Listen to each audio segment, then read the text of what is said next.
Hello, my name is Gene Castilla, a U.S. Air Force National Guard member and a member of the Paramount Veterans Network. And I have the honor today and pleasure to introduce our special guest, Green Beret veteran, Reverend Jon Goshay. Born in Waynesburg, Ohio, John served in the 10th Special Force Group stationed in Fort Liberty as a qualified airborne Army specialist from 1958 to 1962. As an airborne qualified soldier, he has recorded over 67 jumps in numerous European and Caribbean countries. John is also a retired pastor after ministering to the communities in northeastern Ohio and western Pennsylvania for a whole of 35 years. After serving our country, he served his communities. And today, we are pleased to have join us Reverend Jon Goshay. Thank you, Gene, for that introduction. As he has said, I'm Will Goshay, and you're watching Coffee with Veterans on Paramount Veterans Network. Today, once again, I'm joined by a very special guest, my grandfather, the Reverend Jon S. Goshay. Good morning, and how are you doing, kind sir? I am doing wonderful. Excellent, excellent to hear, Papa. And again, thank you for taking the time to join us today. So let's get right into the interview. The very first question that we have for you is, what was the driving force to you enlisting into the Army? Back in 1958, the steel mills were on strike. I had spent 2 years at Wilberforce University and I was running short of money. And so I felt that that was a good time to get rid of my military obligation and spend some time developing my leadership skills. And so I joined the U.S. Army, and of course they took me right away and whisked me away. Took it right in without hesitation. I'm assured. No, that's fantastic. That's fantastic. And when you had enlisted into the Army, you ended up as part of the 10th Special Forces Group. What lessons were taken away from that time? Okay, there's a kind of a long trail before I got to Special Forces. Of course, I was in the 82nd Airborne Division. That was at that time Fort Bragg, Fort Liberty, I think it is now. So I was there working with the 82nd, and I thought I was just going to complete my tour of duty with the 82nd. And lo and behold, I come in one day and I've got orders from the Department of Defense that I've been reassigned to the 7th Special Forces, which was located at Bragg, but to be deployed to the 10th Special Forces, which was in West Germany. That's how I went from the 82nd into the Green Berets.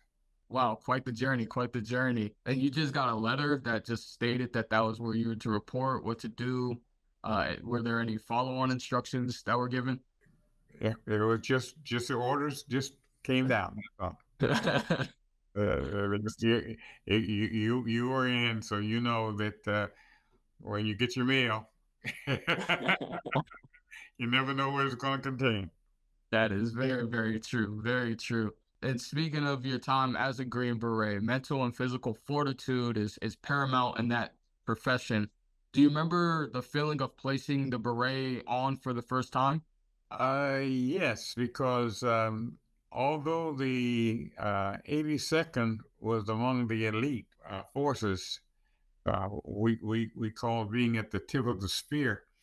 The Special Forces Group was the most elite. At that time, there were no SEALs. That came later. The SEALs came later, and so we were the premier fighting force for the U.S. Armed Forces, and we were the only ones that were allowed to wear a beret. That had to come from the commander in chief himself, and he had to issue an executive order allowing us to wear the green beret as a part of our official uniform. So that was quite a day. I can't imagine what that felt like to be quite an honor, especially coming down from the commander in chief. That had to be terrific. Oh, yes. um, and you talked about your time stationed at the former Fort Bragg. What are a few memories that you can recall from your time as a airborne soldier? The one thing that I really remember about being in the 82nd was the comradeship. Uh, Mm. we were from all walks of life, from all over the country, from east to west, north to south. But there was a common bond that we were the best fighting force in the world, and that we were there to protect the nation from harm. I remember one night we would switch off with the 101st Airborne as to which one was on duty to move in case there was an incident that happened around the world. And when you were on that strike duty, you were fully dressed, ready to go to Pope Air Force Base to go any place in the world. And was watching television, and the one commercial came on that was, we always call it a big joke. It said, "Sleep well, your National Guard is alert." That is pretty good. Yes, indeed. But the one big exercise I remember with the 82nd was what was called Big Slam Port-au-Pine. And that's when Castro came into power in Cuba. And in order to demonstrate our capabilities, the 101st, the 82nd, and the 4th Infantry were airlifted into Puerto Rico, flying over Cuba, landing in at Roosevelt Roads Naval Station in Puerto Rico to demonstrate our ability and the determination that communism would not go any further than Cuba. Wow, wow, that had to be quite an operation to be a part of, especially getting down there to Puerto Rico. I know that that wasn't a bad flight after showing that force. And it was in February, so we enjoyed it. Nothing better than Puerto Rico in February, I'll tell you.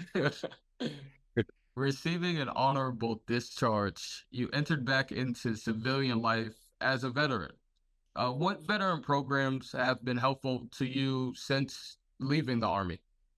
Of course, the GI Bill was very instrumental in me preparing myself for civilian life, to complete my education and prepare me for the leadership roles that I would play in life. The VA, of course, has provided me with excellent medical opportunities for any of the problems that I developed.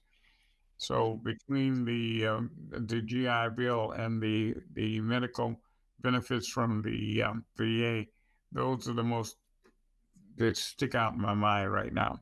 The work that the GI Bill has done for many veterans is cannot be understated, given that opportunity for improvement in your education, or whether now that is vocational school or getting certifications.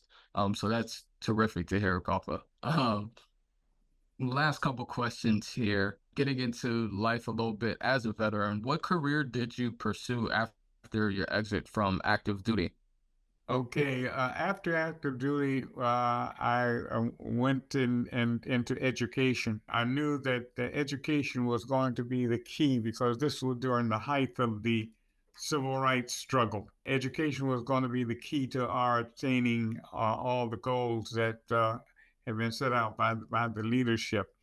And so I went into education and was a classroom teacher for a number of years. And then I went into administration for several years. And while in doing that, I received a call into the ministry, into the Christian ministry, and began a lifelong work as a pastor in the African Methodist Episcopal Church.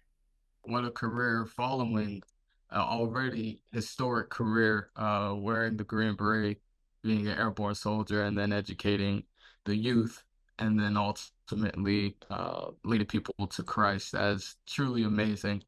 And during all those trials, how did the military impact your life overall?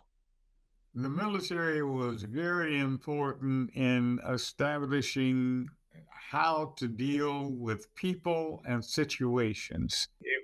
It was amazing how many times I called upon the skills that I had developed in the military that were applicable to pastoring and leadership roles as a pastor.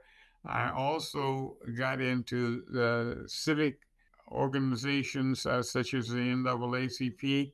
I was president of the Erie branch uh, here in Pennsylvania. So with the leadership roles that I had developed in the military, those leadership roles really came to fruition in the civil rights movement, because not only in the Christian ministry were we concerned about preparing our souls for the future, we were using those skills to prepare ourselves for life on earth, and here in this country, as good citizens.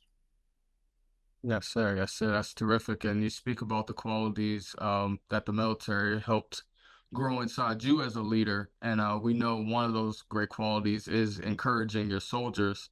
So our final question here for you is, what do you say to veterans or family of veterans who are watching that may be struggling to find their way with life after the army or military in general? Well, the one thing is that just remember what you've been taught, and remember that the military is a family, and you can always count on your family when things go haywire. And I know sometimes it seems like the military is the last one that understands, but they really do. They really do. And you will find that you have a common experience. You've had a common experience with other people that will sometimes get as close to you as members of your family. You can network with them. You can uh, call on them for advice, and you have the common experiences that you have shared. So use that. Use that to your advantage. Though you're never alone. You're never alone. And be proud of the service that you have rendered to keep this country and to make this country the great country that it is. Wow, wow, that is a very encouraging word, sir. Well, we thank you for joining us today, Papa, Reverend Jon Goshay. And is there any final words that you would like to leave our viewers with? Well, just to don't give up hope. When things seem to be going haywire, seem to be going crazy, just remember this is the greatest nation that the world has ever seen. It has its faults, it has its shortcomings, but it's by far the best place on this planet, and it's worth taking care of. Yes, yes, indeed. Yes, indeed. I concur that statement. Thank you once again for joining us today. And as always, we hope to see you next time for Paramount Veterans Network. I'm Will Goshay. Take care.